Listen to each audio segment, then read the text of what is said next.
Welcome to the Loose Change Podcast. Me, free advice guy, Izzy, and Xanku. We're here to fill a couple hours of your time with some joy. And I think we want to do some introductions, but I don't remember exactly how we wanted to do it, Xanku. No worries, no worries. So yeah, it's been a couple weeks since we've all sat down and got together and talked. So I figured we fill each other in on what's been going on in life. I know me and Izzy have been experiencing something pretty similar. We live in upstate New York. We live in the Northeast, and we have experienced about 3 feet of snow in the last 2.5 weeks. So like life has pretty much been shut down to the bare minimums as of late.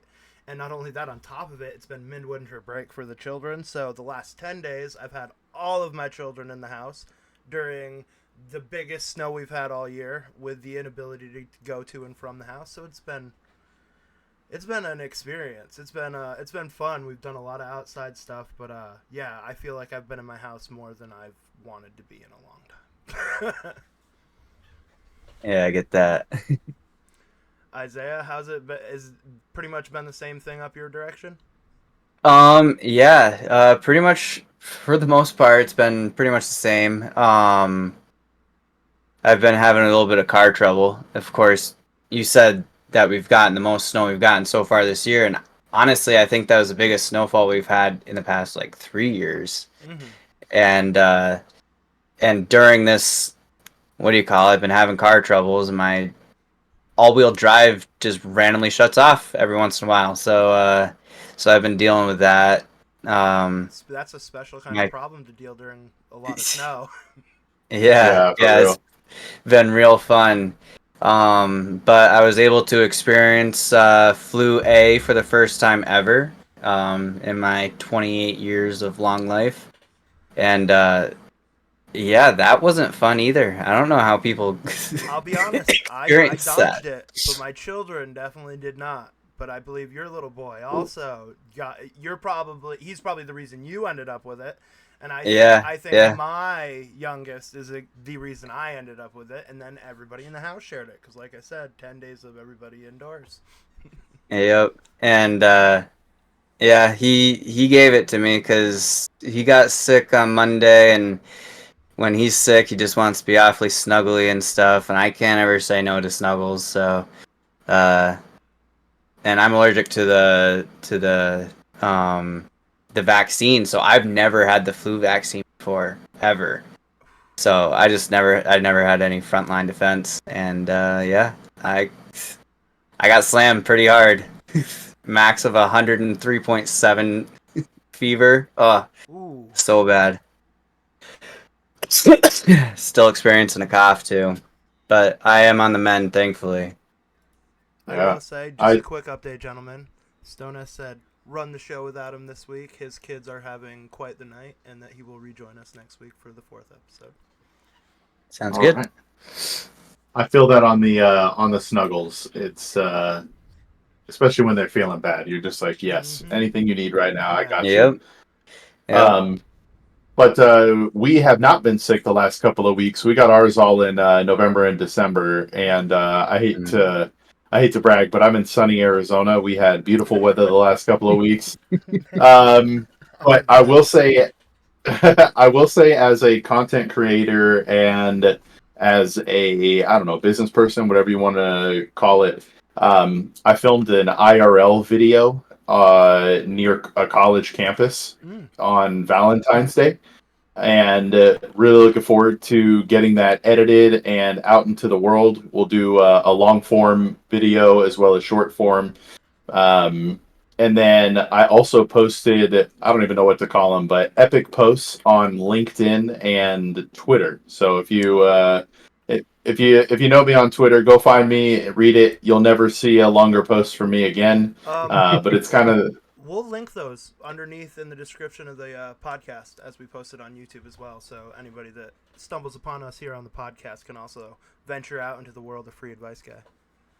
Yeah, I appreciate that. It's I bared my soul as to why I created Free Advice Guy and what led to me and my wife leaving a great company in Vanguard and going to do our own thing with Free Advice Guy. So your mission it's been statement, so to speak. Yeah, you could say that. We've had the mission statement, but it was more like why? Got you. Why did you do free advice guy? Like why would you ever leave a comfortable job for a good company to go do this? And I kind of detail that. And we also decided to work with the guy who filmed the IRL video on Valentine's Day. We're going to put together some content and get some better content than just the shorts I post on out there. Gotcha. Well, that's really That's cool. great. My last couple weeks mindset with everybody being stuck inside was like, if I'm gonna be indoors, I was trying to find ways to venture out and try to look into other avenues of creation. Why we spend so much time on the computer, I don't want Twitch to be the only avenue or the podcast to be the only thing I do. So I've just been trying to look into other things to do with my skill set. I do a lot of graphic design and video editing in the background, but I don't really do a whole lot with it. I've got hundreds of hours of stuff that I've pretty much created and shared with my friends, and that's about it. So I'm just trying to get into something that is a little bit more meaningful, which is it seems like you found that thing that you want, and that's what I'm looking for still in my content creation career. Well, I think this is actually we didn't talk about this as a potential topic for today, but I think it's big. I think a lot of people start streaming not really sure. Maybe they want to be famous and all that sort of stuff, but Mhm. they don't actually know the real reason they want to get into it. And then I feel like once they find that, then they can actually have a track to run for a chance at success. So we'll That makes see. sense. It's hard to see a goal when you don't know what you're looking for. So I can imagine, yeah, just getting on here and going through the emotion every day isn't gonna get you too far. I mean, it may get you someplace just in consistency because like that's a lot of the online market is just being there and being present. But if you want something meaningful out of it and something that with a purpose, you're gonna have to find what you're willing to invest in and do it to your fullest. And I can say I haven't found it yet. This is one of those things I'm really trying to sink my teeth into and really trying to put an effort into. So I'm really, really hopeful and optimistic about the future of the podcast and to see where it's going. So that is one of the things I'm looking forward to. But yeah, I feel like my day-to-day stream has been struggling because I'm playing games, but not with a direction just because I know that I should be playing games. You know what I mean? And I know that's not the purpose that I want out of it. Yeah, I think you could probably lock into being an escape, right? Mm-hmm. I think one of the things, it's really for both of you, but since getting to work with you guys, you're genuine dudes. And I think the ability to come and hang out with you and have a good time and cut back with you guys, I think is a big thing. Hey, I appreciate that very much. Yeah, Very much. I definitely feel the same. I'm Absolutely. I'm always stoked to come and like hang out with you guys for a few hours, but and it honestly sucked not being able to do the last 2 weeks, and Oh, I genuinely felt like I was kind of like missing out because a lot of our friend our, group our is talks are very predicated fun. online, though. Like, we do the majority of our hanging out through Discord and playing games together. So I know what you mean because Alex has asked me the last couple days, anybody in chat? And I'm like, I haven't been in chat in forever. I don't know. Like, I don't even know how to answer that at this point because we haven't, like, sat and cut it up. Mainly Mike, honestly. He's kind of the reason because you and I are online different parts of the day most of the time. So if we Hmm. don't just purposely contact each other and say, hey, let's do something, it's not going to happen. But eventually one of us will be in Discord and we'll see the other and we'll pop in. And lately, that's like the last 10, 15 days, it just hasn't been the thing. Life has taken Yeah, over and consumed all of us, it feels like. Yeah, I appreciate you guys making the time on Thursday nights. It Oh, was I definitely missed it the last couple weeks, but I really enjoyed this opportunity to actually speak my thoughts out and get to share knowledge and experience with you guys. it's yeah, hard to find absolutely. meaningful dialogue with people that's not just like surface level. So it's really cool to actually be able to have a conversation longer than 10, 15 minutes and have it, lead somewhere opposed to, a couple quips back and forth and that be it. I'm looking forward to our first real, true, deep disagreement. Right. No, I completely agree. What's funny is that is kind of the reason I like to have Stonus on, but I haven't really poked him in the right way to get him going and speaking yet. But him and I, we are notorious for butting heads. So I can't wait to I think that you and I will be able to have much more civil disagreements. Him and I tend to get heated, and one of us always ends up having to be like, "All right, let's move on because this is not going to work out for either of us." But if you guys want, we can probably jump into one of our first topics this week. Yeah. What was most present for you, Xanku? What stood out? All right. So, I hate to bring this back to video games, but 90% of my day to day life is spent on a computer playing video games on Twitch, and a lot of the big discussion has been the decline in American made AAA gaming, and how it feels like the Western market has completely been dominating, and there's been like 2 or 3 outliers coming out of the US with that like are big titles like Baldur's Gate, things like that, but like nothing huge. It seems like the US has kind of missed the mark on the audience that they're looking to target, and it's just been a lot of back and forth between streamers, and I read a lot of Reddit, spend a lot of time on Reddit, and that's been a real big thing about whether or not they think that the video game market in the US is going to bounce back. GTA 6 is going to come out soon, so that'll be massive if it's going to do great numbers, so I imagine that'll turn things around a little bit, but yeah, US gaming is in a very, very weird spot. Hey, so can we actually take a step back? So I've been a gamer my whole life. I'm a nerd. I know quite a bit. But you mentioned a phrase that I think most of the people who watch really have no idea what it is. But what is AAA gaming? All right, so AAA gaming is basically your big box retail gamers. You know, the games that cost you, $60-$70 a pop. Your Grand Theft Autos, your Call of Duties. Things worked on not a indie studio game. Popped out on Steam for $10-$15. These are the big name games. So don't get me wrong, I'm not talking about the smaller like indie studios, nothing like that, because like even my favorite game that I play day to day, Destiny, is a US based game. Bungie, they're out of California. They're just doing terrible at the time. Their margins are horrible. The player base is, dreadful, and I'm only invested because I've been playing the game for 10 years. So like I feel like the claws are already in there, and that's the only reason I come back day to day. So but that's what I mean by AAA gaming, is those big box games that you see out there. Okay. So with that said, and with the feelings out there, what are your thoughts? Are you expecting American gaming to come back, or where do you think this is heading? I think that we are in a weird spot where most of the games that have come out of stateside, such as the new Dragon Age game or this new game Avowed, they very much catered to a very seriously left woke agenda.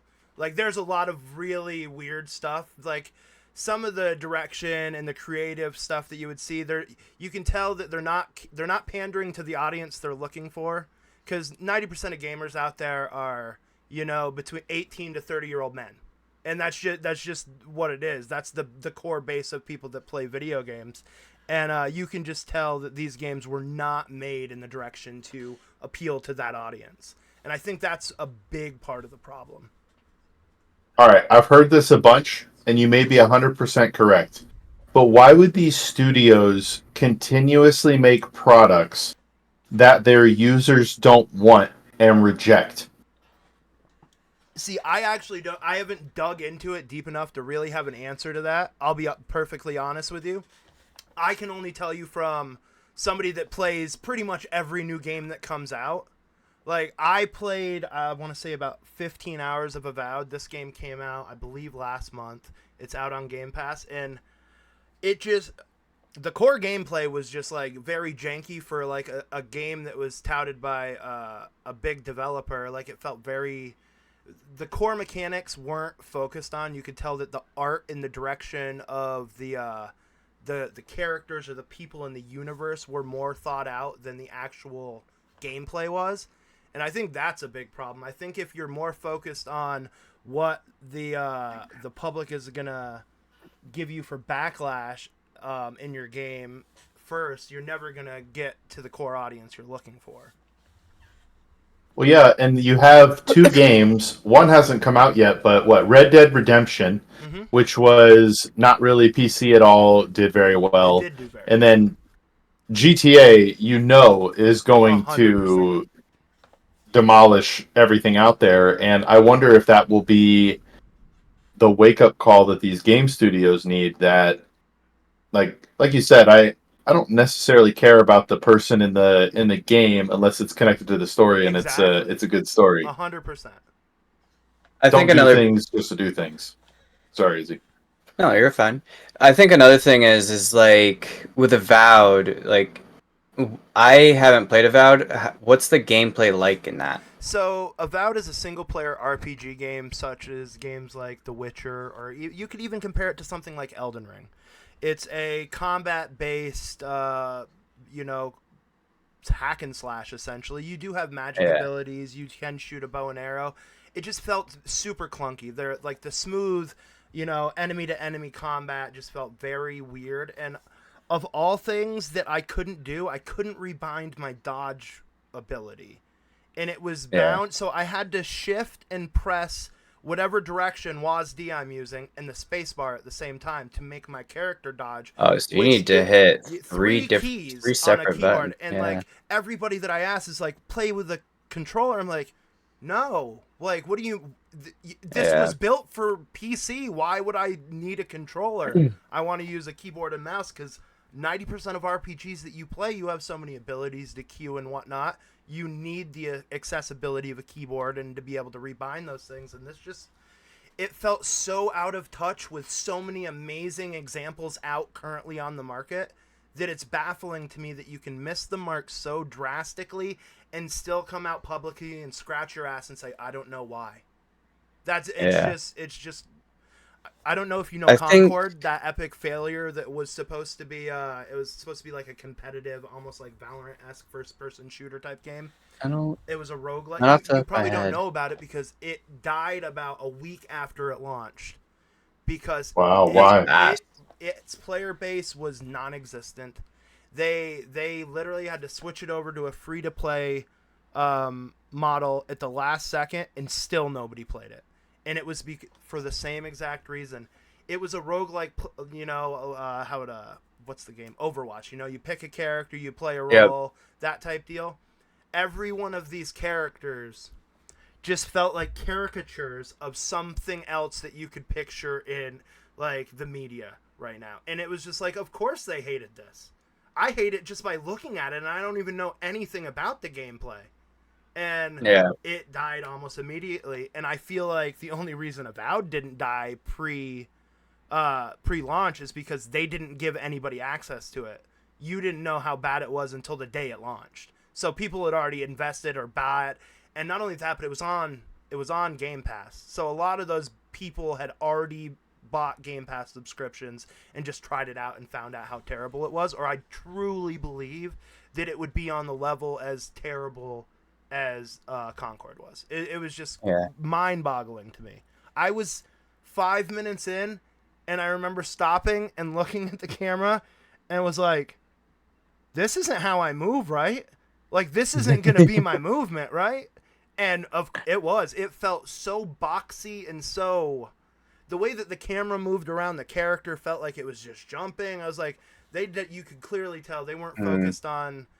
They were focused on their visuals rather than the gaming, and I think we'll see a big change when GTA drops because Rockstar does not pander to anybody. They drop exactly what they want when they're ready to drop it. That's why it's been 11 years since they've dropped a Grand Theft Auto game. Yeah, and that's absolutely crazy, like knowing that it's been 10 plus years. And GTA 5 still doing well, but going back to Red Dead Redemption and GTA, like like they have their specific audiences. Like going back to Avowed, like You're they're dropping some like a new. I'm not sure what to call it, but like a franchise. Yeah, you're looking to Like they're draw in a new starting player something base, new, but you're pandering and to a very small market of people. yeah. So, so I think it's easy to expect that GTA and Red Dead, because they have a fan base that they've had for decades. When was the first Red Dead? Oh When was that Lord, first released? that I was a kid, and I'm Yeah, 36 now. yeah, and GTA. I remember playing that on PlayStation 2. Like they've built their fan base. So, Well, that's what All um, like. right. Go ahead. Oh no, I was going to ask, what was the name of this game again that we're talking about? That just kind of it Avowed. wasn't just Oh, the one that okay. died. His name is Concord, but the one that I just recently played is Avowed. Okay, so I wonder, and I can only compare this to one game, but Diablo 3. Mm-hmm. When Diablo 3 came out, it was a trash can game. Um, I think maybe WoW players would have liked it, but it was not built for what Diablo players want. And then over time, they fixed it, and they made it an amazing game. I say all that. Are these games fixable by a quick change? If they just got rid of like the politics, would they all of a sudden have a good game in front of them? Or like what would it take for these franchises to take off? So, in with Avowed, I think the damage is done.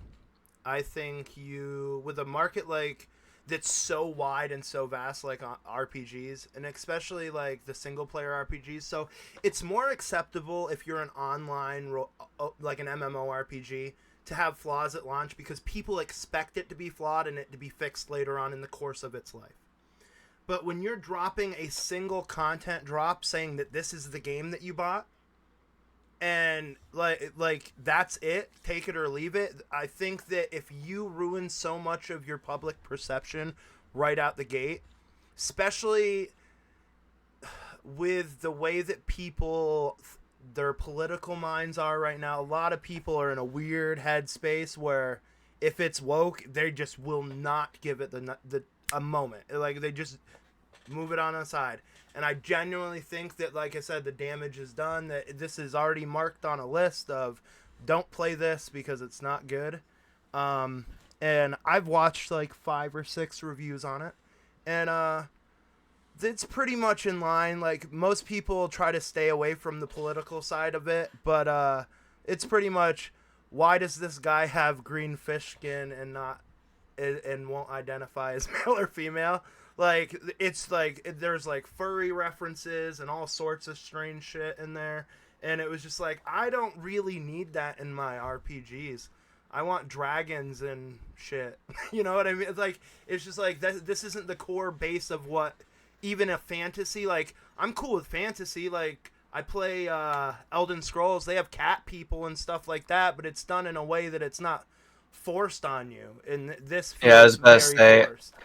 are you able to avoid these characters, or are they like right in the main story? You're Like, immediately greeted by a bright blue furry cat man, and he identifies as such, and he implies things throughout the like he interacts with humans in just strange ways, and you're considered god touched by having like specific traits, and they just talk very strangely to the god touch, like making innuendo and stuff, and it's just like weird vibes the whole way through. And like I said, the mechanics alone, I was 5 minutes in, I was like I said looking like, is this how I'm gonna move the whole game?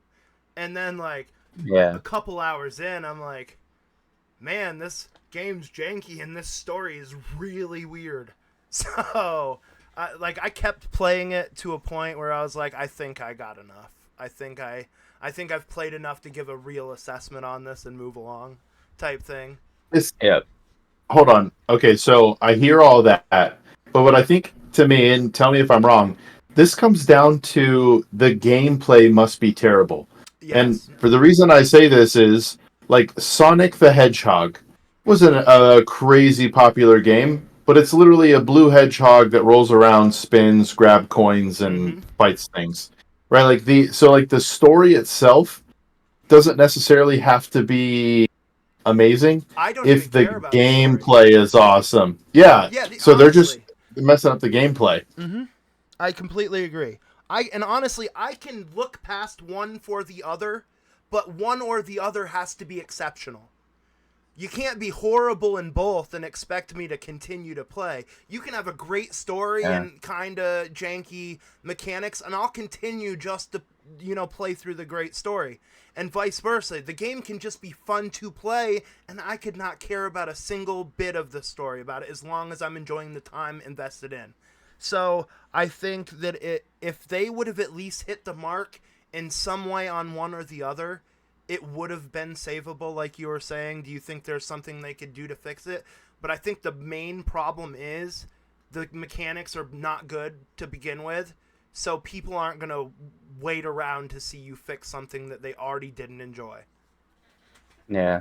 That's a clip right there, the way you just explained. What you got, Izzy? Oh no, I was just gonna say that I do understand what Xanku is saying exactly, because I'm currently going through that with Kingdom Come Deliverance. I started playing that, and again, it's a solo player game. But the fighting style in the game, I think it's ahead of its time. So, and the way they did it, it's also somewhat janky. But I'm enjoying the game. I can get past the combat style of the game, even though it's a huge part of it.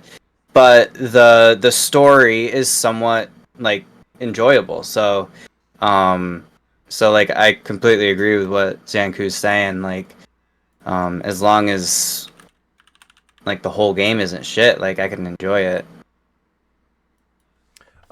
Could you actually touch upon I'm kind of curious. You said that the combat feels like it's ahead of its time. And Yeah. I honestly, so that's another thing I should have said. If something is innovative and you haven't seen it before in a game, that's also another reason that you can look past some of the bad things. So like I kind of get what you're saying, but I haven't played it. I just have heard nothing but great things about it. So I'm kind of curious about what do you mean by So that? with the combat of the game, it corresponds directly with your mouse movement. So if you want to attack from up here, you move your mouse, and it's so sensitive. Like it's crazy sensitive with the mouse movements. If you want to attack from like up here, you move your mouse up and you hold your sword up. If you want to attack from over here, you move your mouse So this the way. way that you're moving your mouse is the way that your sword is Yes, physically and moving if you in move the it game. down, you come like That feels this, like and VR, almost like a VR yes, kind of. Yeah, I get what you're saying. and I am still getting used to it, and it's the same way with dodging. Like it's just I feel like it's ahead of its time right now, because like if you want to um block and push someone or use the momentum to have them continue through, then you have to move your mouse the right way to be able to initiate what you want to happen So just in did a quick combat. Google. That's another mark in the other team's column. Their headquarters is in Chechnya, so that's another great release for them and not for us. Yeah. But no, Kingdom. Man. It's been a really well received. I've heard great things. Like not even Mhm. about the combat. Like I was saying to you earlier, that the crafting systems are so wildly in depth in a way Yep. that has not been seen in an RPG. That people are getting into like I've seen clips of people excited over hitting the hammer on the fired sword Anvil. correctly, so Yep. that they get like a 99% roll on their sword. So like crazy new stuff I that know. you haven't seen in video games. It's so much fun. Um like I've been waiting for Elder Scrolls 6 to come out for ages now. Mm-hmm. And like I'm not going to compare this to Elder Scrolls, because I think I enjoyed Elder Scrolls far more when going back to like Oblivion and Skyrim, even Morrowind. But like it's definitely making me want to play want Elder Scrolls 6 to come out. Itching the Like RPG scratch and making you want yeah. more. Yeah, no, it That's what a good game does right filling in the there. hole that that I'm missing in my heart Yeah. right now. But so I am enjoying the game I don't know, I'm enjoying the game a lot. But Free, I'm curious. You've been gaming at all? Yes, mostly Marvel Rivals. How's that been going? Have you been doing the rank thing or just the regular play? Yeah, I got my main up to Plat 1, but one of my buddies, I can't play with him because his rank is too low. So we Ooh. created new accounts to do different. I'm a one character, one trick on my main, and on my alt, I'm trying a bunch of other characters so that I can eventually fold them into my main. Got you, trying to dabble into new things. Yes. So, and to get our buddy to the same level, and then we'll just play back on our mains. Oh, nice. But it just trying to just get him up practice. to the level you guys are while being at the same level as he is a lot easier than you doing it at your higher level, because he's gonna get wrecked in the games that you're gonna get on your main, I imagine. The only reason we're higher ranked than him is because he quit. Oh, That's so yes. He's actually very good at the game. He's trying a new character now, so it should be fun. Looking forward to being able to play on our mains. I'm curious. so What is are you this maining? Because I love Marvel and Isaiah. Sorry, I didn't mean to cut you off. it's okay. Wait, for real? You play? No, I watch a lot of it, so I'm curious what you main. Oh, Doctor Strange. Doctor Oh, Strange. very nice. Ooh. And Cloak and Dagger is the other character I'm working on now. She's a healer. Or I guess it's two people, but it's mostly a healing character with a Gotcha. little bit of Yeah. fight in them. Rock and support. Yes. Very nice. Support and tank. Hey, which are two of the hardest things to find sometimes. You're out there being the everyman man. Everybody wants a DPS, baby. So, yep, It is, I've heard it's easier to rank up if you're support, and if you're a good support, and I think I'm pretty good. So, and I'm only getting better. So, hopefully, I can play on my main and rank it up. Got ya. Yeah. So you were saying that you weren't able to play with your buddy on your main. Is it because the ranked system won't allow you guys to play together because of the disparity? Correct. Yep. Is that the same? Yeah, Isn't that I know the way it was in Rocket League, Isaiah? No, Rocket League doesn't have that. You I could just remember have getting a What? champion. Yeah, it's crazy. And well, you'd go in, have one really high person, one really low person, and you're able to beat the lobby because one person can play against two people easily in Rocket League. Like it's just defense, like how you play defense. But I know that Smite doesn't allow you to rank if you are more than one rank higher, like a solid, like bronze to gold. Like you, Not one of the three tiers, gold but can't play with a actual ranks. bronze. Gotcha. So, but like a bronze could play with a silver. But yeah, no, that's interesting that they did that. Yeah, it's much more locked in. Like on Valorant, you can 5-stack and you can be any ranks whatsoever. They try to average them all out, but in Rivals, they won't let you go like 200 RR outside of where you are. Yeah. So everybody has to be within a certain range, otherwise you can't play together. Gotcha. Yeah. In some cases, it is nice because you aren't going to be. You don't have to like worry about like, oh wow, I'm gonna be playing against someone that's 3 ranks higher than I am just because he's in the lobby. He's partied up with a bronze player, and it's like, eh. Yep. But it does bring up some complications when trying to play with friends. It really does. I wish they had a mode where you could play, but I get why they wouldn't do that because you get weird Smurfers.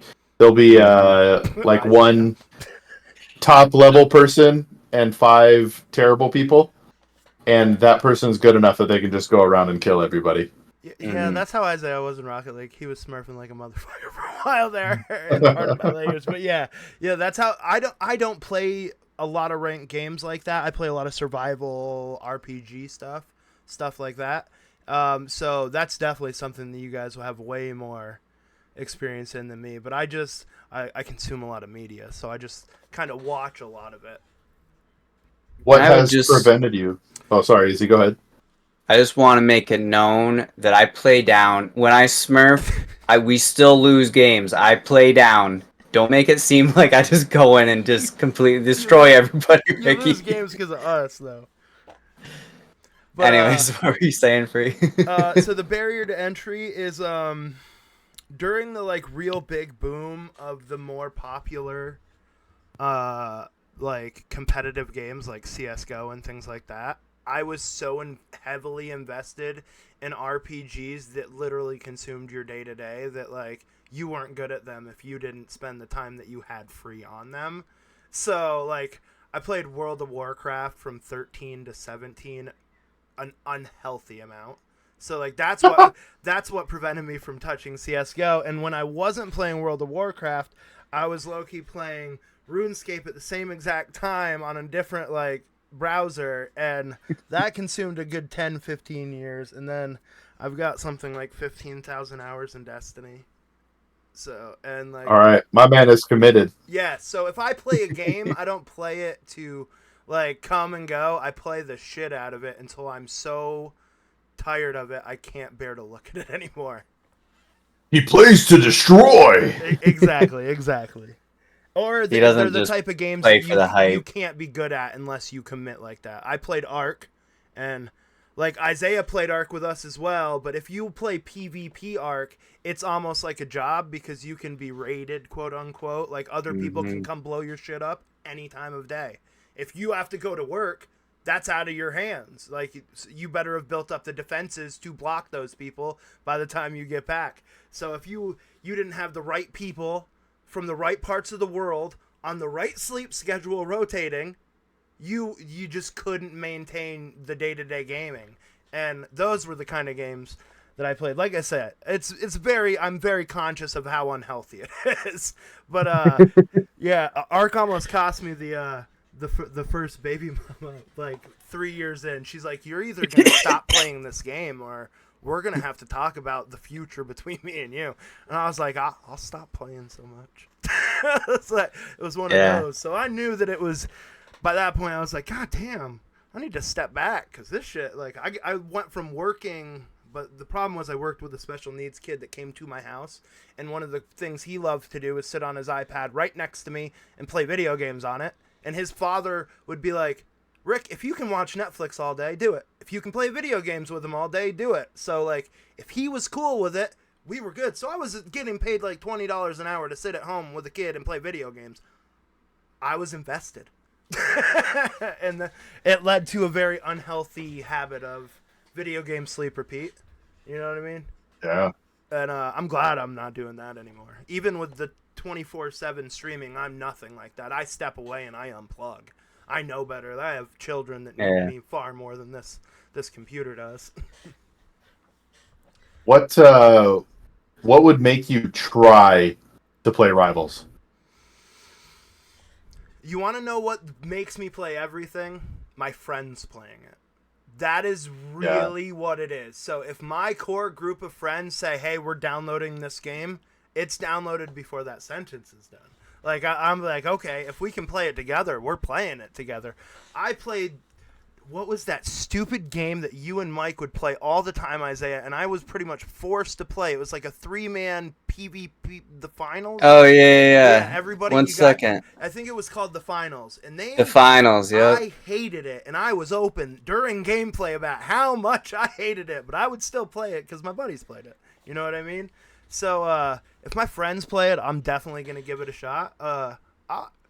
I've never gotten into the Overwatch or the like that type of game, so I've never really given it a shot, so I don't really know if I like it or not, so I don't see why I wouldn't give it a fair shake, but just never had the right player group to jump into something like that.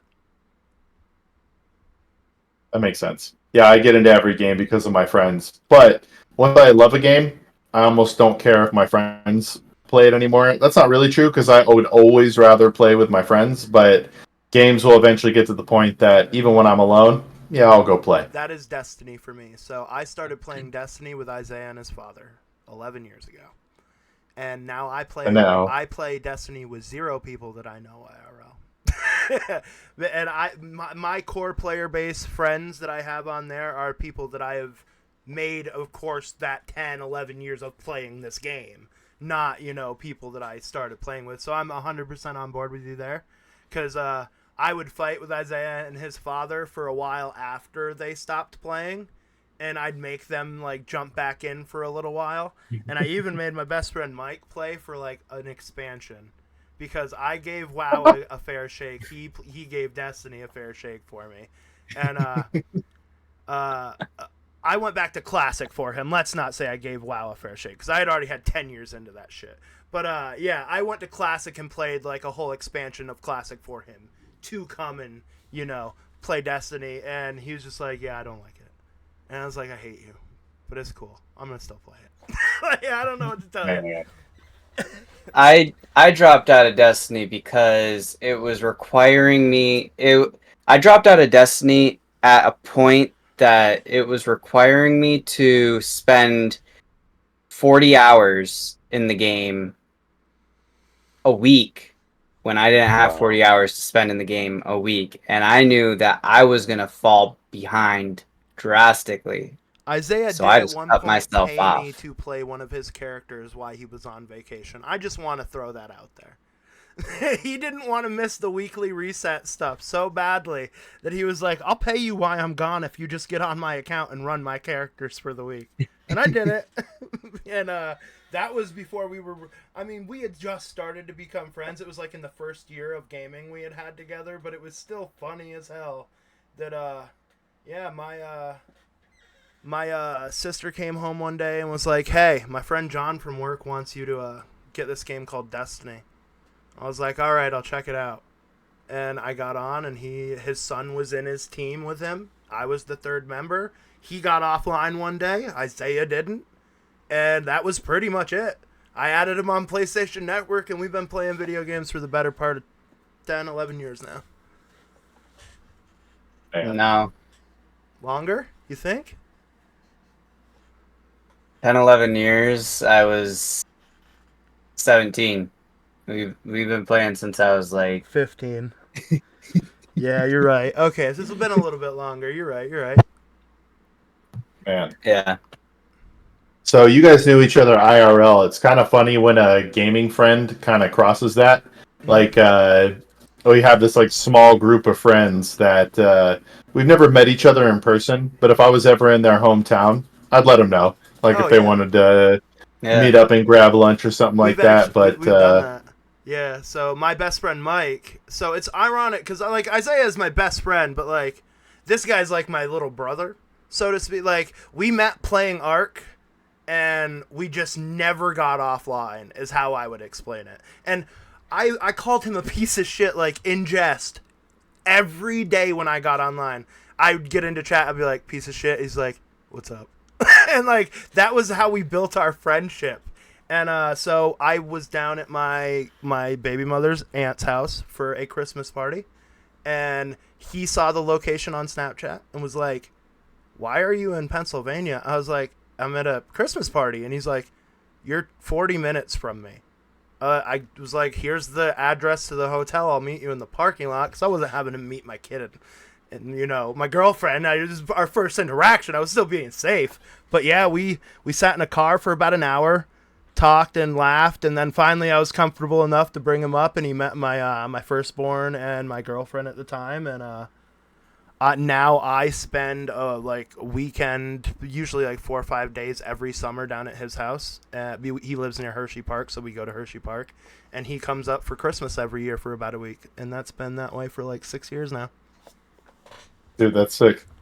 Yeah. Honestly, one of the weirdest things, but like I guess we live in that era where it kind of makes sense. You know, like it kind of just was leaning this way. We make more connections online than we possibly could in our day to day life, like walking outside. So it's just strange growing up in the pre-internet era, hitting internet at like 13, and then like one of my best friends at 36 is a dude I met playing games online at a period of time where I already had a child, which is still mind blowing to me.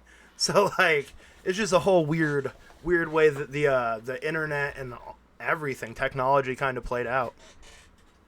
Yeah, mine aren't anything close to that, but some of these guys now I've been friends with for over 2 years, Mm-hmm. and I'm like, what? It feels like we just started playing with each other. Like, there's no way we've been friends for 2 years or a year and a half, and I don't know. It's cool, man. Like, it's hard to imagine my life the last 2 years without these dudes in it. Like, it's like what would I have been doing if I didn't become friends with you guys? Dude, so Yeah. I legitimately had a mental health like dilemma just like a month ago.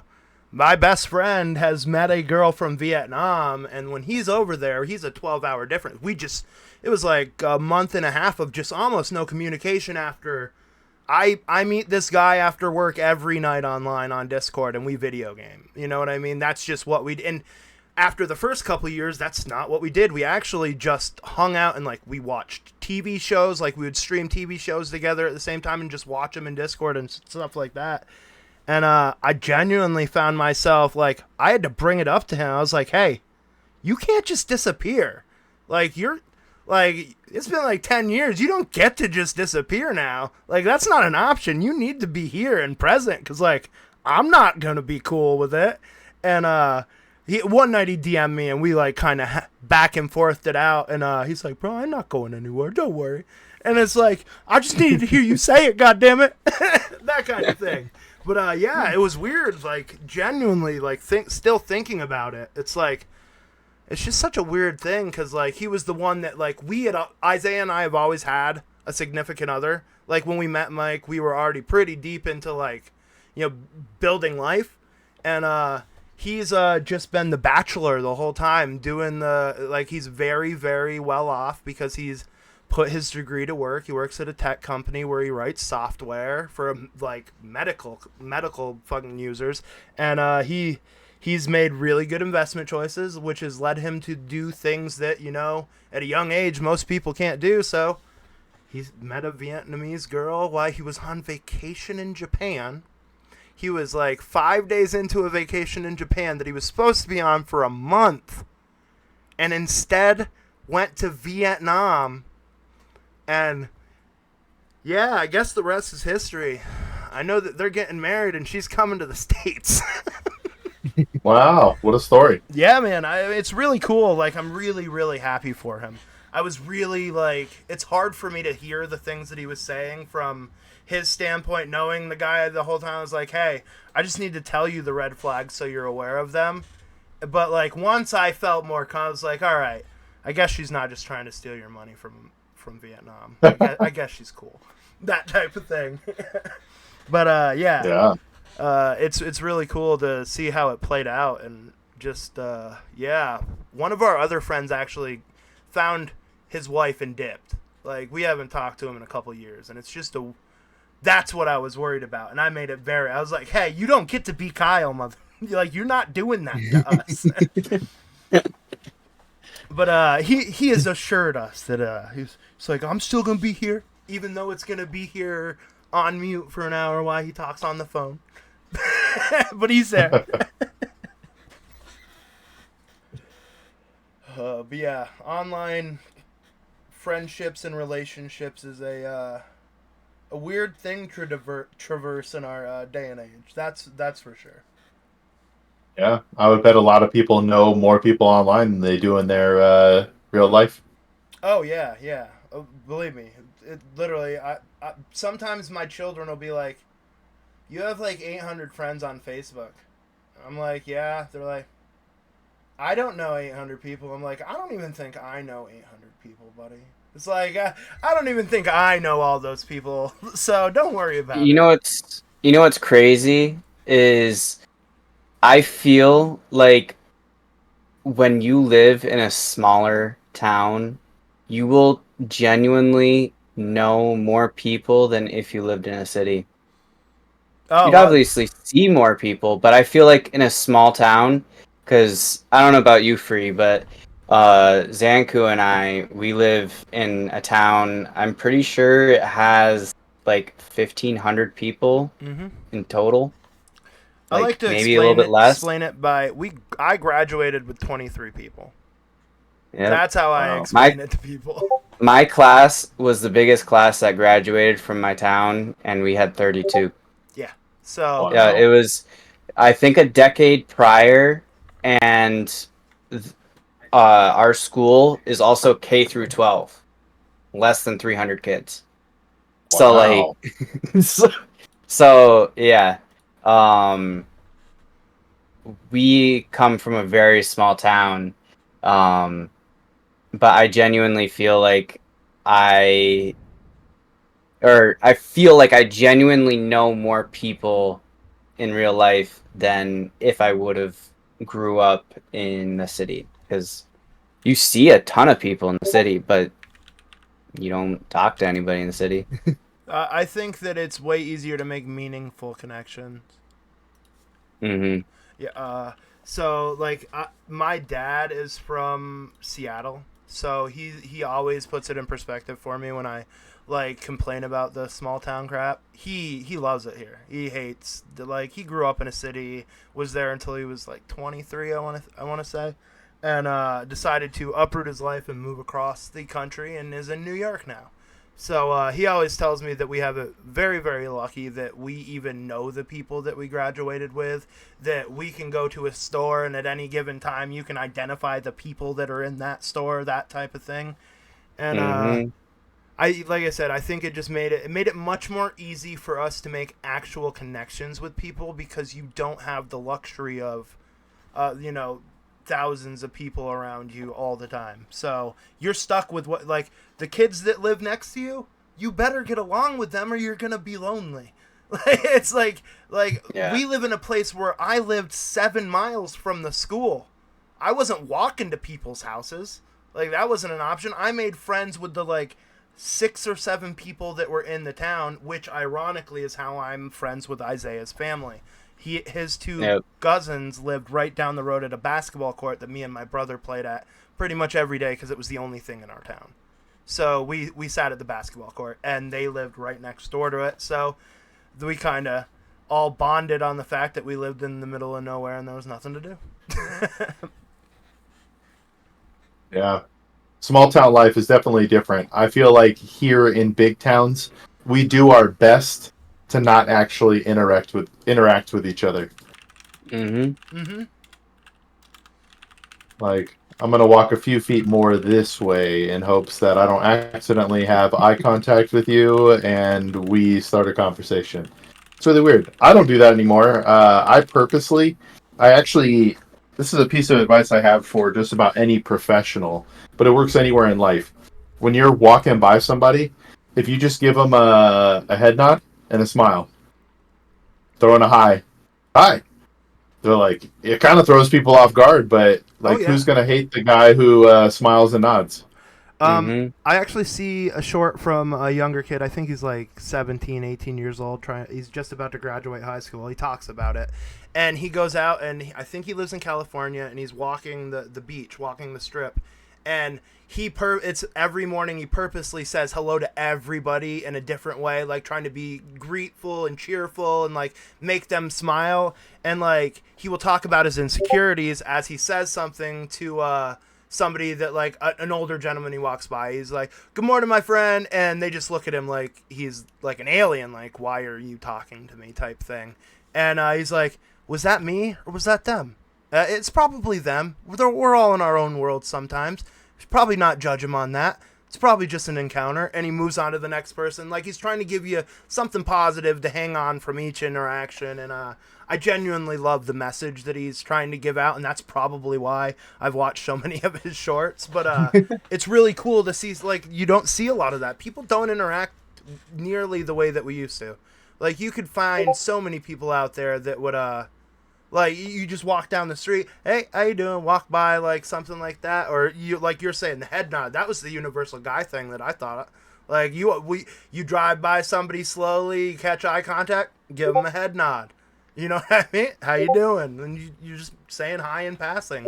And I think that's a lost art that people, like, don't have anything to do with. Like, it's more, I would rather be in my own bubble and interact with as few people, like you were saying, as possible, and stick to what I know. But I think social anxiety has a lot to do with that, things like that. A lot of people just aren't built for being out and talking. I know that my girlfriend she's not a go up and order her food at a restaurant person. So I know putting her on here she'd probably be terrified. So I get that it's different person to person, but courtesy is not. Being kind and, just, being a human isn't. So it's just weird that you get a lot of negativity from people these days for no real reason. Sorry. What was cool is when I did when I did my video on Valentine's Day, I had to get over I don't know, my awkwardness and my shyness. Mm-hmm. So we had a camera set up, but I was actually going out to the sidewalk and I had flowers in my hand and a free advice guy sign, and I'm like, "Hey, do you want free flowers or free financial advice or free advice?" Mm-hmm. And we got a decent amount of people who stopped, and we got to shoot videos for it, but I didn't have one bad reaction the entire time I was out there. And it was sort of freeing, because even the people who walked by and were like, no thanks, like I was dead. Mm-hmm. And that was kind of weird, but it was, I don't know, it was a cool experience to see just random people in the world and how they would interact with me. I was offering free things, but still. Sorry, I'm getting messages. Somebody tried to join the collab. I was like, no, you can't join. Sorry, we're doing the podcast. But yes, I that is one of the things that you also see a lot of. It's like there's a lot of videos that people just are what's the word, suspicious of anything free or anything nice, that there's always got to be an ulterior motive or an agenda with whatever is going on, that almost everybody's instant reaction is to be on guard opposed to actually trying to accept something nice and actually, be a human and interact. You take the human level out of it immediately with that first, that type of, like, excuse me, being on guard type thing. So, yeah, I imagine it's it's probably so weird to go out and do something like that. It was definitely out of my comfort zone. But it was a lot of fun. I got to grow, and people I didn't think would stop and talk did. And people I did think would stop and talk did not. So, yeah, it was just, it was cool. That's cool. That's something I really need to do a little bit more, is try to step out of my comfort zone. I feel like I try to sit in my safe space a lot. I don't want to use that word. That word's got such a weird stigma to it. Not my safe space. I try to feel comfortable. I'm a homebody, and that's probably why I found myself streaming on Twitch more often than anything else. So I try to limit my bullshit in life, is how I would put it.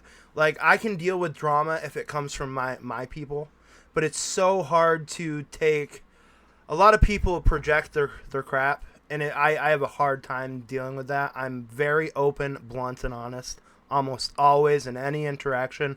My girlfriend is a perfect example. She had to get used to me because she thought I was actually being mean, and I'm like, no, I don't care as much about these things. It's just I'm never going to bite my tongue on something I don't like. I'm going to be open with you. I'll flat out be like, I'm not going to leave you for it. I'd like you to change it, but that's on you, not me. I'm just letting you know, type thing. I'm not trying to be mean or anyway. I'm just going to be open and blunt about it. And I get that from my father. I know that much. But yeah, I've always been that way. And I think that a lot of people have a hard time dealing with that. And a lot of people in their day-to-day have so much going on and so much stress. An outside interaction is usually just the breaking point. Like, you know what I mean? So it's very hit or miss on what kind of interaction you're going to get with somebody that you just try to say hi or pull off the street, that type of thing. Yeah. I'm very thankful with my job. I'm always thrown outside of my comfort zone, that I've gotten to a point that I don't ever expect to be in my comfort zone unless I'm sitting in front of the screen. Because like with my job, it's to make other people feel comfortable with how they're with their encounters in life and stuff. So it always throws me out, and I've had plenty of encounters with other people that I really wish I never had to be. But but like I'm kind of forced into it on their part to like help them out. So I guess I'm kind of thankful for that, because I don't ever shy away from being out of my comfort zone, if that makes sense. Got you. Yeah, I dig that. Speaking of weird interactions, I just want to tell a little crazy story that I had happen to me this week. My son had stitches. He fell in the shower. Nothing fancy. He was singing and dancing in the shower. My 12-year-old slipped and fell, bumped his chin, had to get stitches. So we're taking him to get his stitches out. We finish up, so we're going to go check the mail. We hit our four-way. In our town, we have a four-way that's got a blinking, is it a caution light or is it a stoplight now, Isaiah? I can't remember. I think it's a stoplight now. It's a four-way stop. And we see a white SUV pull up to the four-way, a girl walking out from next to our local liquor store, a gentleman jump out, circle the SUV, grab her by the neck, slap her, and throw her in the front seat of the car. Now, Isaiah, I'll tell you who it is after, but for the sake of the podcast, I'm not going to say her name. But you know who it is, and I knew who it was, so I immediately made Caitlin stop the car. And I watched where they went, so I had her turn around and follow them. We followed them up to our local grocery store, which is where she works. And she gets out of the car. I roll my window down. I'm like, "Are you okay?" And she has got a bright red side of her face, clearly from getting smacked. And she is bawling her eyes out. And she's like, "It's fine, don't worry," and walks in. So I watch the guy leave. So I have Caitlin follow him over to Stewart's, the store across the street. And I jump out. And as he's walking out of the store, I'm like, "Why don't I call the cops right now?" And he tries to push me and say, "She owes me," like screaming about whatever problem they had. It was a money issue. And I'm like, "My 12-year-old just saw you try to abduct somebody. So that is a woman that you just grabbed. Why don't I just call the police?" And at that point, like, 3 workers walked out. A couple of people that were locals came up and like surrounded this guy, and he just jetted it to his car. And I was like, "Don't worry, I've already got the license plate," because I'd already taken the license plate. And he took off. So I left an anonymous tip on the state troopers. The world? And no less than 5 minutes later, the local ambulance showed up to the grocery store, and they were putting her in the ambulance and treating her, because I'm assuming the common sense thing to do with her boss was to be like, "Hey, I can't let you work. I need to call you an ambulance, and we need to contact the police." And I'm assuming that's what played out after. But my son was clearly taken back. He did not know how to react to that situation. And I felt like if I didn't do anything about it, I was going to look like a very, very poor example of a human to my son. And I was worried that he might have a weapon. But, like, we're also in a very small town. And I'm like, the odds are low. And what's he going to do? Stab me or shoot me in the middle of the daylight? So whatever. I just jumped out of the car and, like, got in this guy's face. And it was a guy probably 55, 60 years old.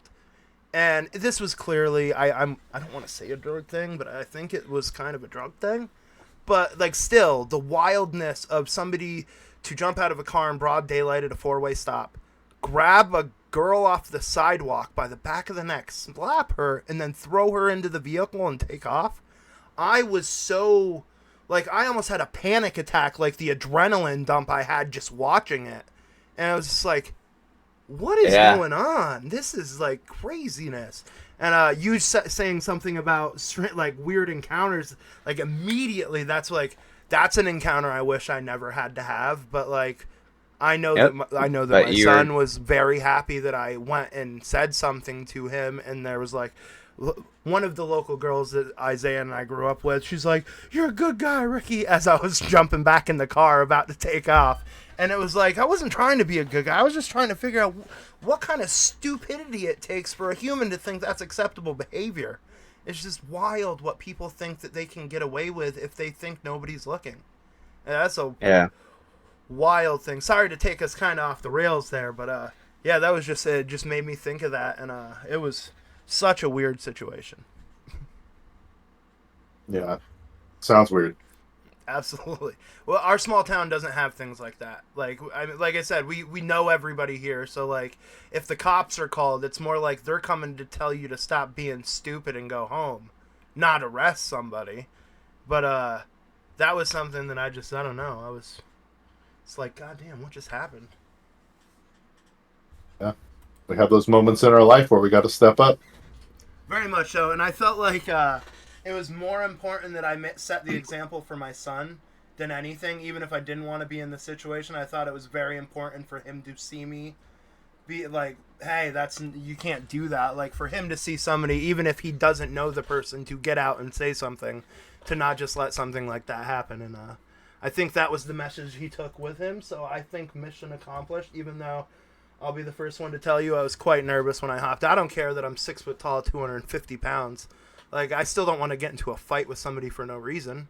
But that's not the kind of something that, like, I probably would have taken a punch if I had to say something to that guy, because it was just so crazy and unacceptable. This was 9 a.m. on a Tuesday. Like, I pull up to a stop sign and see that craziness. Like, I've not seen something like that happen in my entire life in this place. Wow.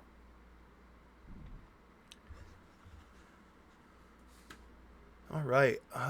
Here, we can take it to something lighter and more easily talk about. Let's see what we have on the agenda. Isaiah, I know you did you get the new car this week? I know you test drove a new car this week. I'm getting it tomorrow. Tomorrow morning at 9. You did decide on it? Tell us all what it is. So I've had a Chevy Equinox. I love the Chevy Equinox. And I'm kind of upset to part ways with it. But like I was saying earlier, the all-wheel drive, it's hit or miss if it even wants to be on. So gotcha. when it first happened, I was in the middle of a snowstorm driving on a highway at 70, well, probably not 70, probably about 65 miles an hour, because it was a snowstorm. And then it just randomly turned off. And so that was very sketchy. And so I was looking around wanting to get another car with all-wheel. Oh, actually, let me say this part real quick.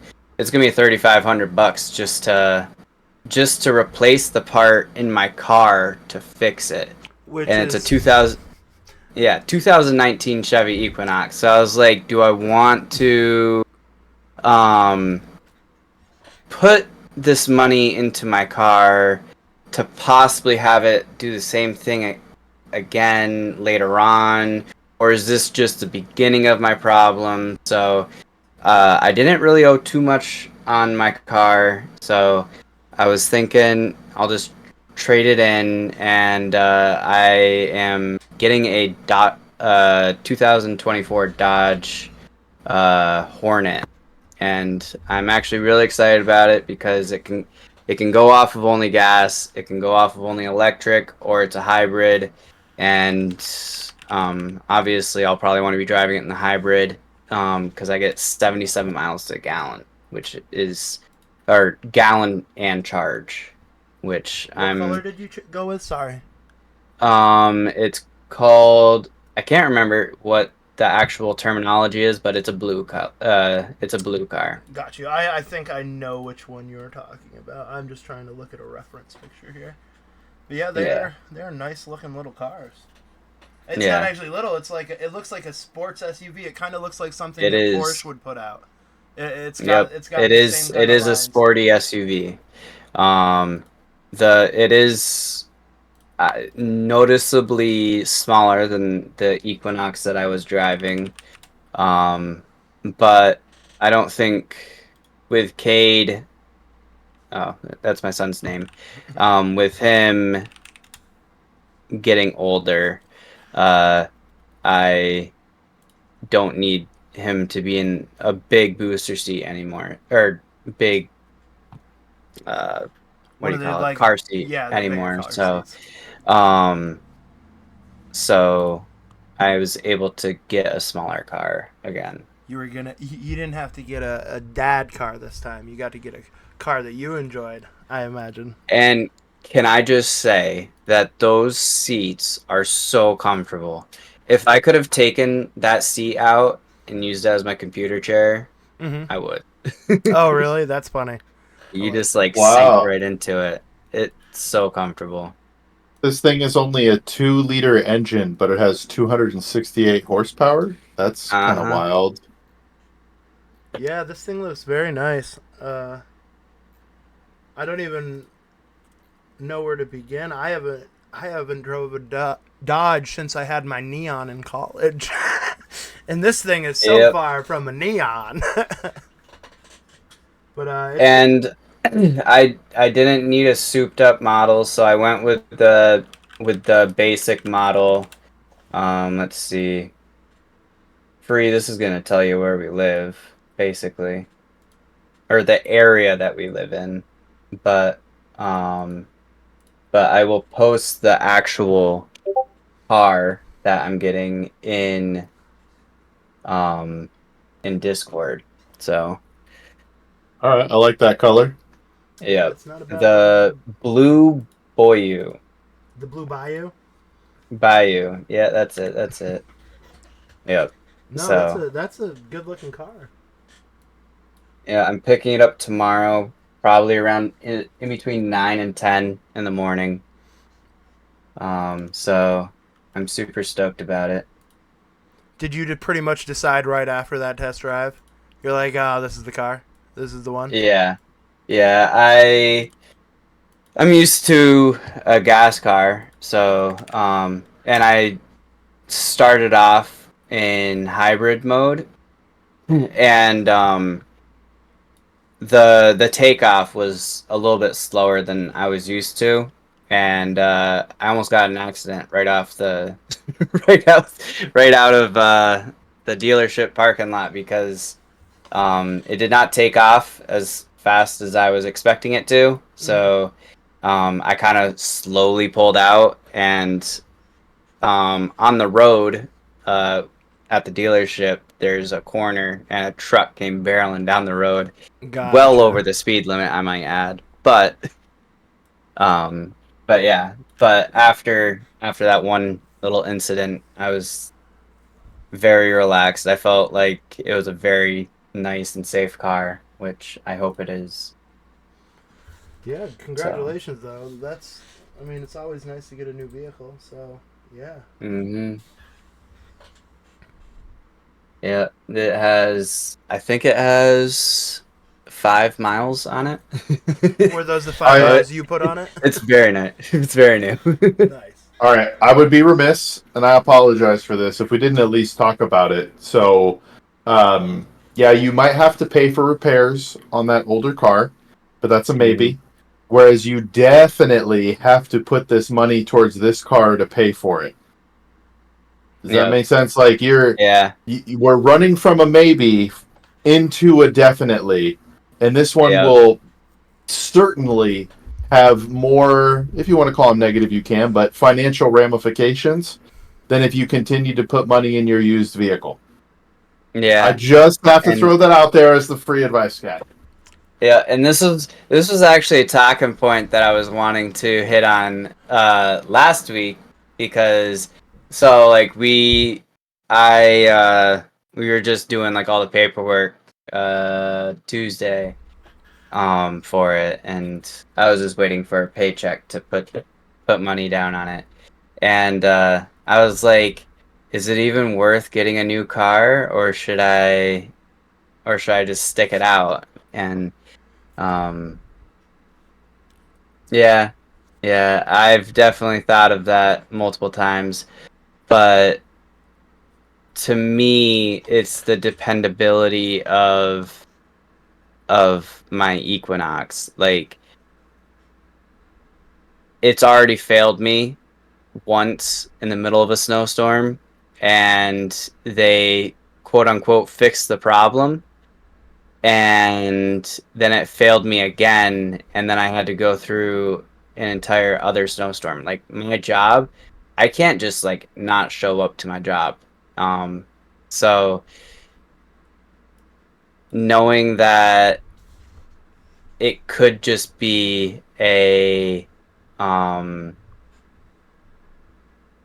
small problem that keeps breaking. I'd rather feel secure with a new car, knowing that the likelihood of it not failing me is far smaller than the chances of my Equinox.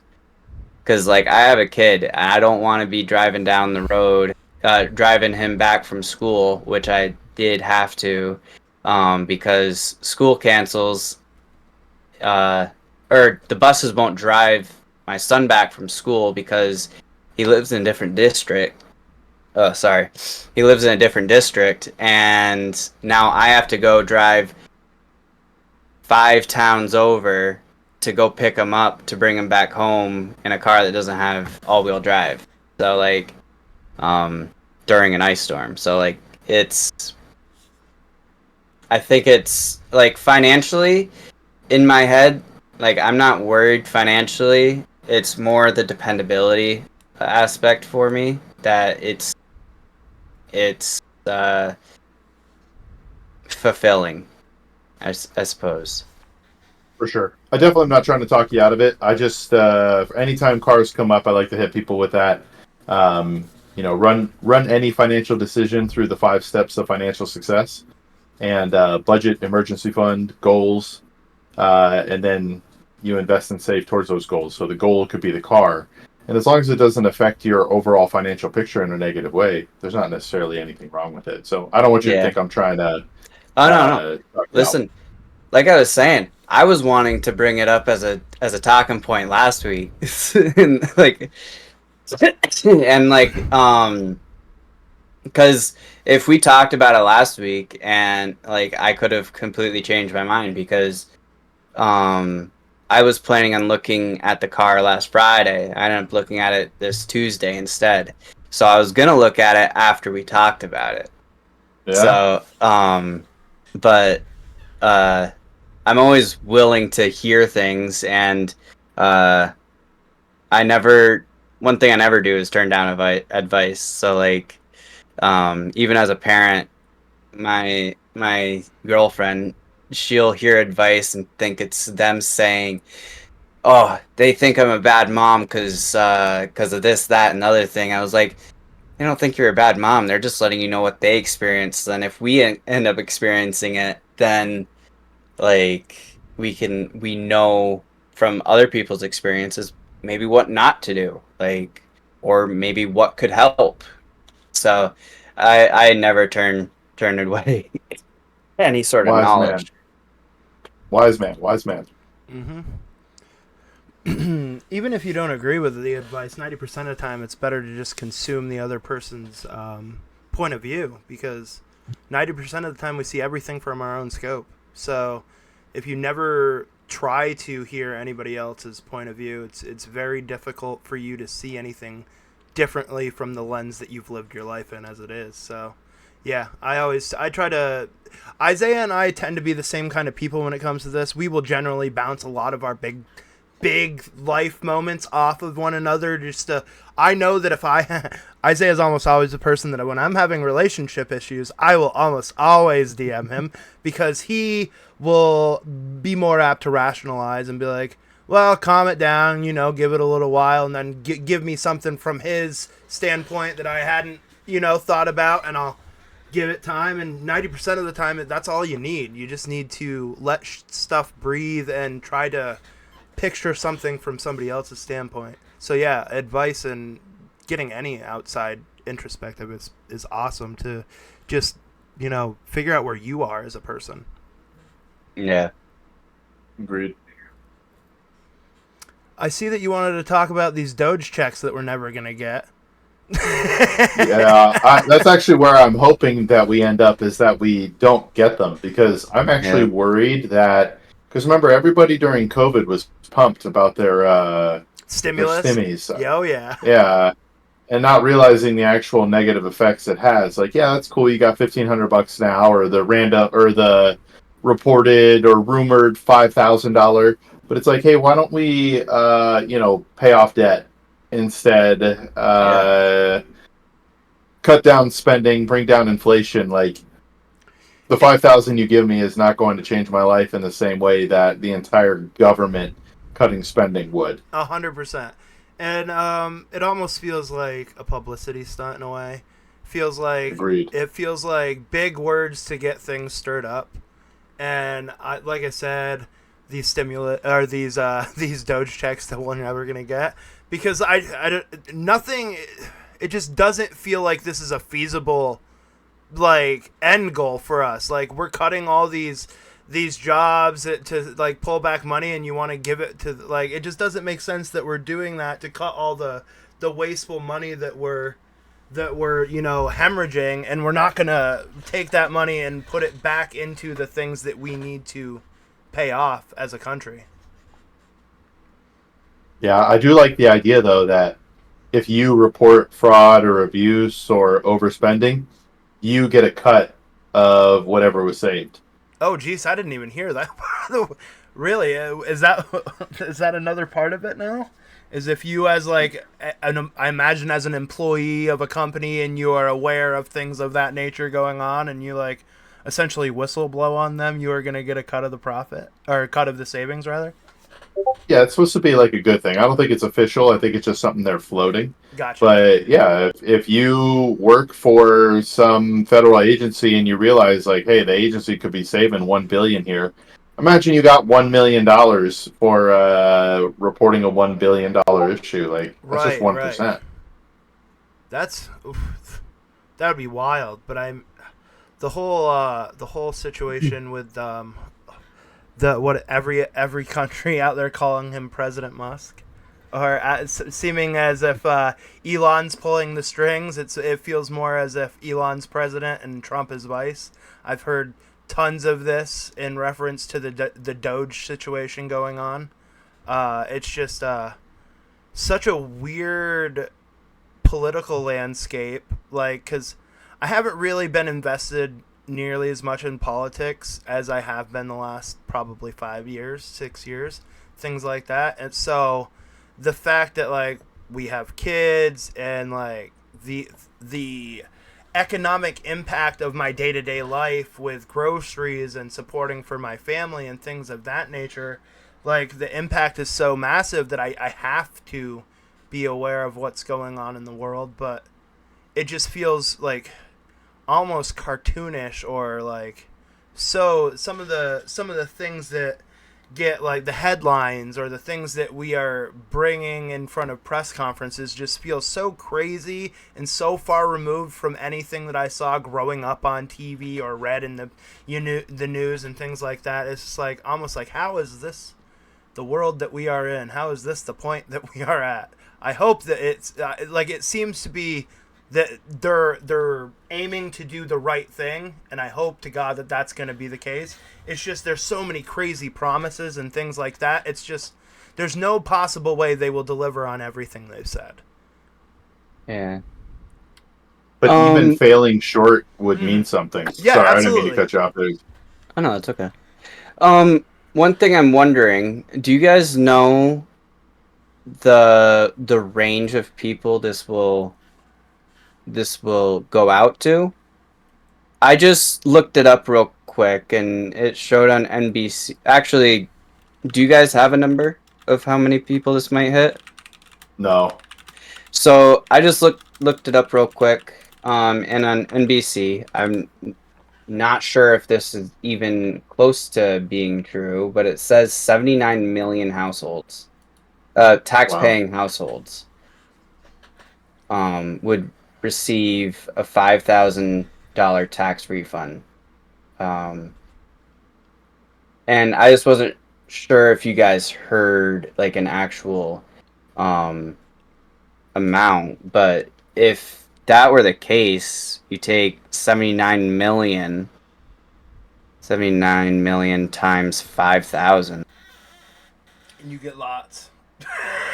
And you get Let's lots. see, 79, 1, 2, 3, 1, 2, 3. Yeah, that's 100,000 million, $395 billion. That is That's absurd. the amount of debt we could pay off with that would be nice. Yeah. So on the flip side though, is it on taxpayers to pay down the debt and no one else to pay down the debt? Right? Like you run into certain things like that's money that my tax dollars were wasted on. Mm-hmm. Yeah, I want it back. I paid it. I want Right. it back. If you didn't pay into this system, you don't get anything back because you didn't pay anything into it. Give me my 5,000. But even though I would get 5,000 for being a taxpayer, I would 100% want to use it to pay off debt. But as sad as it sounds, 350 billion is not going to really do anything to our 36 or 37 trillion dollar debt. And the goal for the Doge is they want to hit around $2 trillion worth of cuts in the government for spending. Yep, to lower our deficit. Yeah. So, I mean, if they were to do that, if they're wanting to cut back $2 trillion, why give us 5% of it, you know? Yeah, that's where the people 5%. That's where taxpayers. But that's where the people say it's a scheme, because then you're getting, are you buying votes by doing this? Well, people say that, but this was just recently brought up, wasn't it? After the election. Yeah. And you haven't heard the rumblings of the third term? Nobody can vote. You haven't heard that? I haven't. No. I hear about political stuff here, so I didn't hear about the third term thing. No, even Trump. I was about to say, he made it as a joke, but he definitely said something like in a speech about a third term, and he's like, "Nah, I'm just kidding." Like one of those one-off things, but even planting the seed alone is just crazy enough to hear. It's like, you want to. He has the following that they're gonna be like, yeah, do it. It's just a terrifying idea that that would go against our Constitution clearly. So there would have to be very heavy political upheaval for that to happen. Yeah, I was about to say unless we're literally hitting a civil. No, it would take a constitutional amendment. You can't do it unless they actually make a constitutional amendment. That's what I mean, But yeah, so I don't believe he's trying to buy votes with this, unless he's trying to paint a pretty picture over Elon, and then Elon runs next year. Or Elon cannot run. Yeah, he is not a natural born. There you go. Even better. So there's really no pretty picture being painted over anybody that's able to be voted in again. I'll be honest, the public perception of Vance is far better than Musk anyways. So people genuinely seem to like Vance, and he's very, very articulate and he comes across very well in a lot of his interviews. And I think I don't think it'd be, maybe if you're looking long term for that, but yeah, like I was just saying earlier, I just think that there's a lot of crazy headlines for a period of time that was already so chaotic in the midst of an election It just feels, like I said, almost cartoonish, like some of the things that get said or some of the things that get brought up. Or even Trump calling out, what was it, the governor, I can't remember of what state it was, about... Maine. Maine, yeah. He just calls her out in the middle of the press conference, and they have like a minute and a half back and forth, like being snarky with one another. Funding. Yeah, yeah. And it's just like, why are we doing this on live television? This doesn't feel good for anybody. Like, I imagine this can happen behind closed doors, and we don't have to let the average American see you be children on like live TV. It just feels weird. Yeah. So I hear you, but I actually go the exact opposite way. I want everything in the public discourse.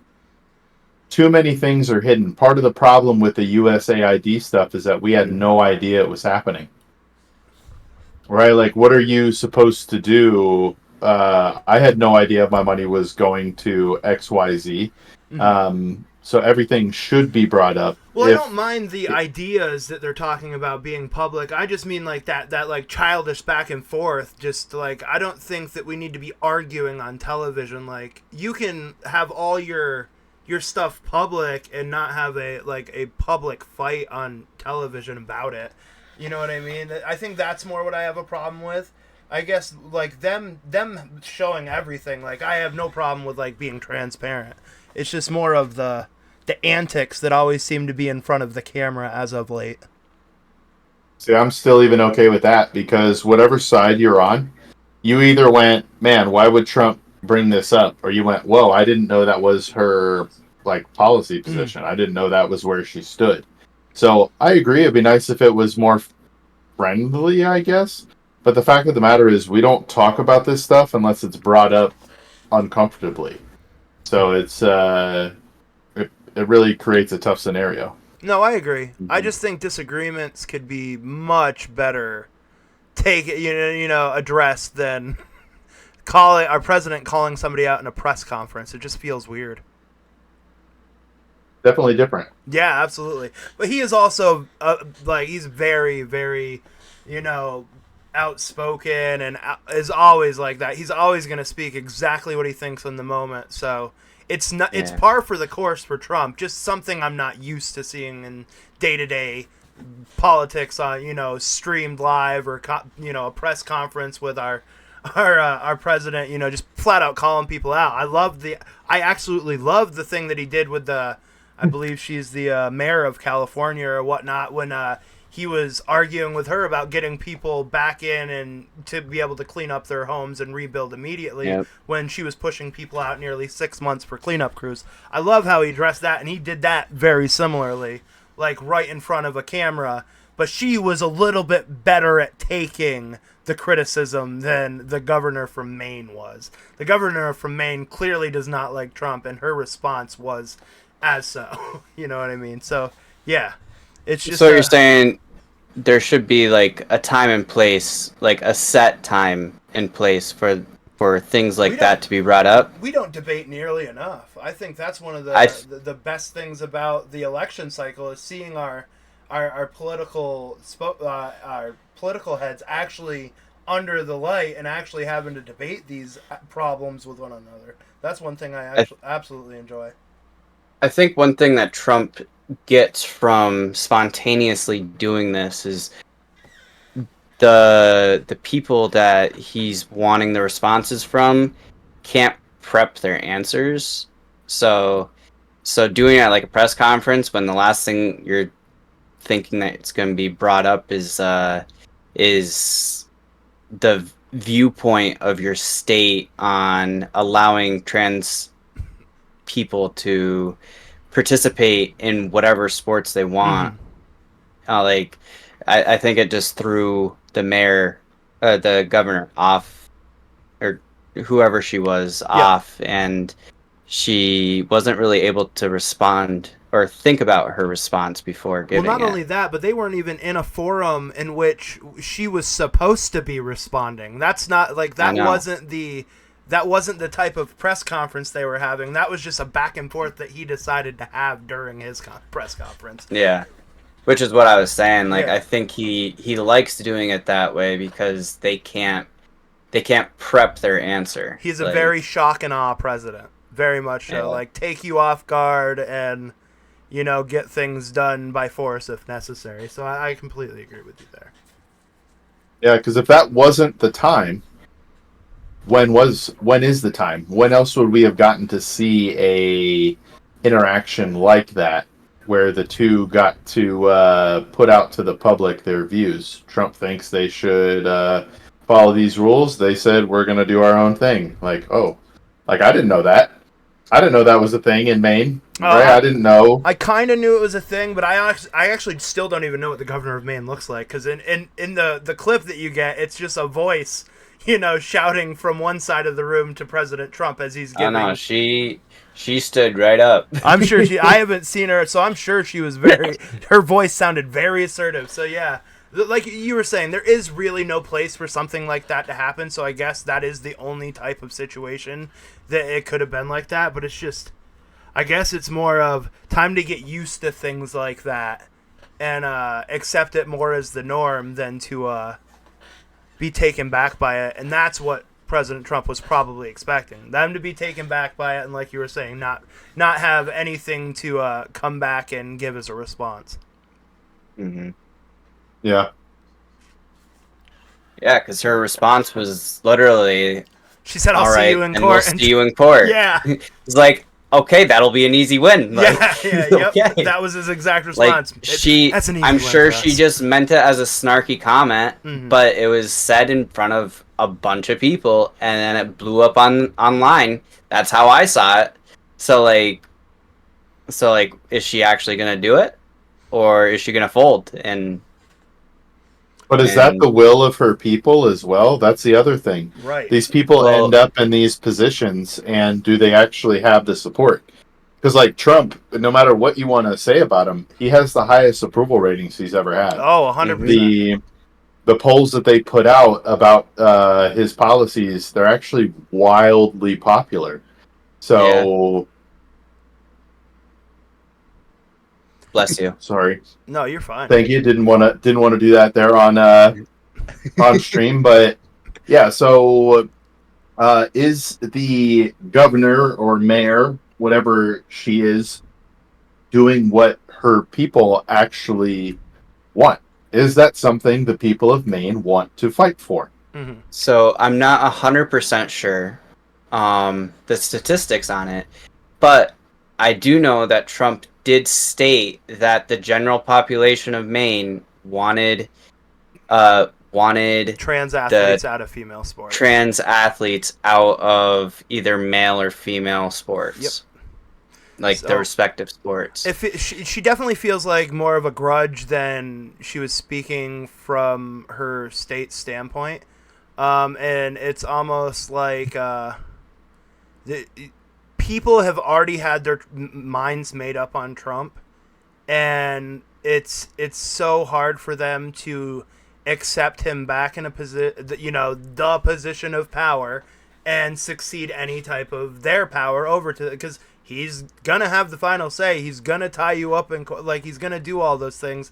He's not one to say he's gonna do something and not at least try to make it happen, even if what he's saying is completely outlandish. He still attempts to do almost everything that he says. So,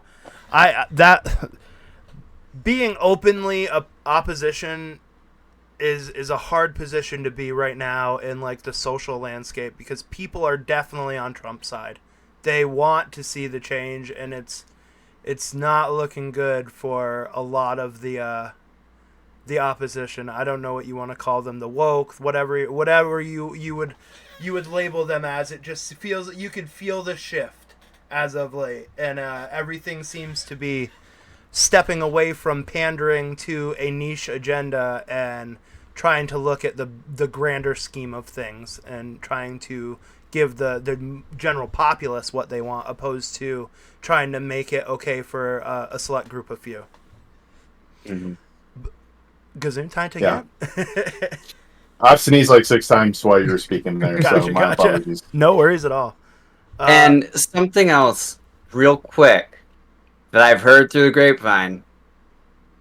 Is it really officially called the Gulf of America now? I mean, in the U.S., it is absolutely called the Gulf of America. It's really on whatever your country wants to call a thing, if I'm being honest. Like, your country's going to make maps and label them however they want.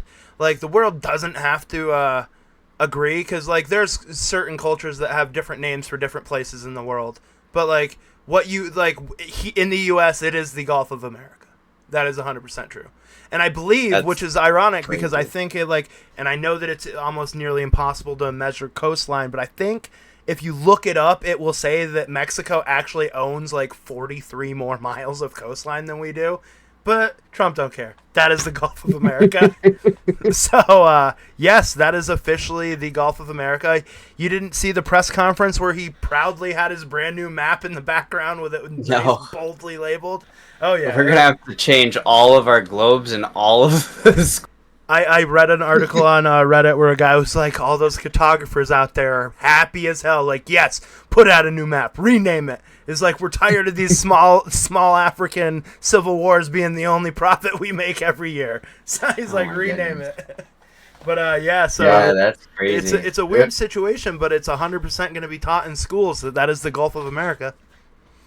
It also makes sense. Now, I don't think this is why Trump is doing it, but it is America's Gulf, right? It's North America's Gulf. It's not necessarily the United States of America's Gulf, right? It's all of North America. Right. So, the Gulf of America makes sense. Though I do think he's saying the Gulf of the United States of America. I agree with I think that's what his intentions were. But I like the way you spun that. I like the way you did that, because 100%, you should be his PR guy. Because, at no point did I ever get that impression by anything that he said, but absolutely, yes, it is the Gulf of North America, so it makes sense. And I mean, even Cuba should have a little bit of say, right? They got like a whole 15 miles of shoreline on that edge. But I imagine that if you're an American ally as of late, you're probably gonna say that that's the Gulf of America. It's a weird small thing, but if he wants that as a win, give it to him as a win. Like it's so harmless. Like, at least to us. I mean, I'm sure Mexico is not happy about that, but I imagine they're still going to call it the Gulf of Mexico. You know, so like, why does it matter that much?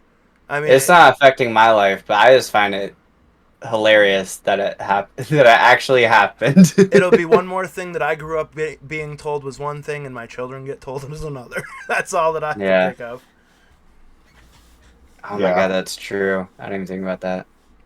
Thankfully, the name, like you said, doesn't have any impact on our lives, but it's just another thing to think about. Yeah, it's weird that it was definitely a political leverage move that he did. It's like, we know why you're renaming it right now, but like it's like, but why do we care that much, kind of thing. It's like, do what you will, I suppose. Well, I think, and this is probably not the time for this because we're getting towards the end here, but I think one of his and his mind's greatest accomplishments would be U.S. expansionism. That's why he's talking about Greenland, Canada. I don't know about Mexico, right? But I think he wants the whole connected continent, because how many presidents in history could say they expanded American territory? Yeah, very many. Well, it's been none in our lives. But yeah, that is because we had the Louisiana Purchase. We bought Alaska. We bought Alaska. Got Alaska, and then we expanded through, like Cali, Nevadas. Yeah, the gold rush or whatever. Yep. Yeah. It's just a weird situation that, like, he is he feels more like dictator Trump than President Trump, is why it feels weird. But it doesn't feel like, at the same time, I'm on board with him. I was 100% a Trump supporter, but like, it does feel like he is trying to bend the rules as absolutely far as he can before they snap, and like almost in any way to get an agenda that he wants pushed. Yeah. Well, this is going to be much deeper than this conversation, but the legislator has willingly given up a lot of their power to the executive branch. Trump is not doing anything that hasn't been designed for the last 50 to 70 years. Every president does the executive orders and all that sort of stuff. Some get challenged. Like Biden tried to cancel student loan debt. The Supreme Court said, no, you can't do that. And the Biden administration said, yeah, we're going to do it anyway. Right. We've seen precedent before, but up to this point, until somebody officially rules at the Supreme Court, he has not done anything illegal or dictatorial as president. Right. Yeah. Yep. Hope it doesn't come to that. No, I hope it doesn't either. Like I said, it's just funny, like, when he plants those seeds, like, his little quip about the third term and things like that, or the President Elon comments and all this stuff. It's just, like, it's so funny seeing the place and time that we are in. And I think it's only so strange because of how publicized it is in this day and age, how we have an insight to everything. We're getting press conferences on everything, and he is just being absolutely like, come in and record everything I do, like we have like a new Trump press conference like every other day. Like, it seems like every other day I'm watching something that's happened. I watched a video earlier about his meeting with the Prime Minister of the United Kingdom today. So like there's always something going on. So I think the reason I feel like it's strange is more the access I have to the information than the actual things going on. That is the wildest part about it, is that literally daily you can digest something from the administration where they took questions from the media. Yep. And that is totally different. And I try to watch, 30 minutes a day just to see how those question and answers go. Absolutely. I find myself daily doing something like I make a point to click on at least one thing a day to see what's today's political landscape, what's going on in the United States today, what's President Trump addressing today, that type of thing.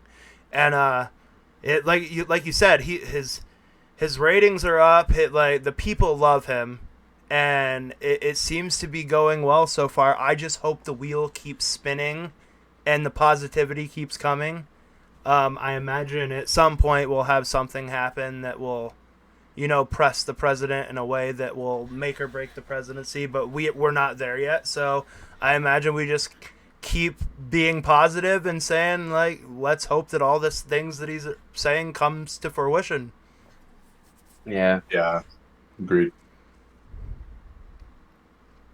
Is there anything? All right, do we want to? I was just gonna say, is there anything else you guys want to touch on before we get ready to close? We've been at it for about an hour and 45.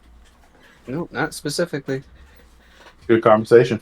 Yeah, no, I'm really glad that we got back together this week. It was definitely a relief finally being able to sit down and get another episode recorded.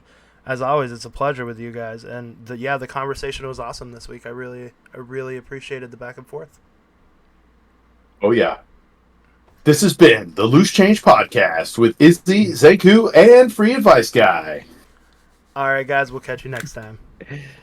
Later.